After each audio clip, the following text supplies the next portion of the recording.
Okay, we got another problem. I'm going to give you your three options. And I'm going to warn you, this one's tough. This is an idea that we haven't talked about so far in the problems. That's your hint. Now let me give you your three choices. You have King G4, G6, or H5. Choose wisely. Pause your video, see if you can't see everything to the end. Don't move until you see it. Don't move until you see it. Or just, lose. Your choice. All right, hopefully you gave a good pause in the video. Now let's go ahead and give your wrong answers first. If you chose G6 or H5, I like your fighting spirit trying to win. But yeah, you lost. You lost, I'm sorry. King G4 is actually the best move in the situation. Counterintuitive, I know, but there is a brilliant idea behind King G4. All hope is not lost. So let's go ahead and start with G6. Well, this is critical because Black has the choice between H6 and H5. I really don't want to capture because if captures, that's going to give White the potential to push this pawn up and create a passer. And we just don't need that in our lives.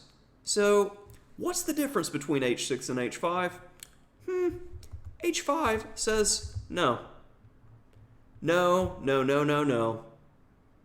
Forces the white king away. There is no G4 square for you. And after you go away, I'm just going to gobble gobble. I'm going to eat them up. And then that's it. So what about H5?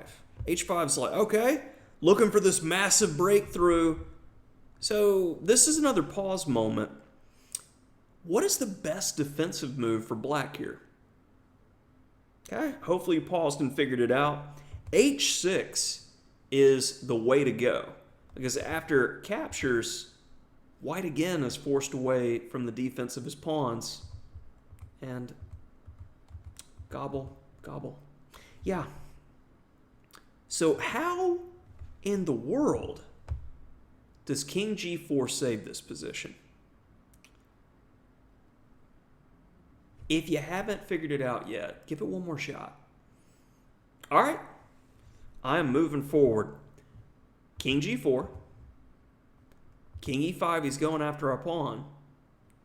Now this is the nice part. G6.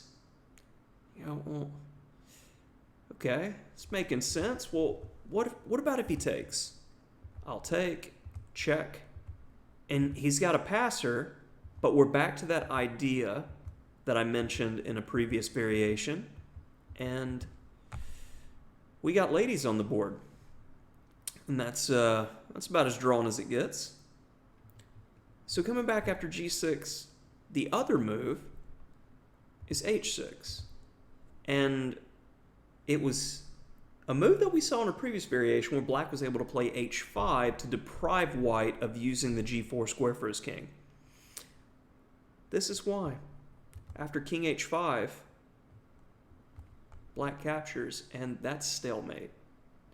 And I don't get to say this about chess positions very often, but that's a sexy idea. And that's going to do it for this one.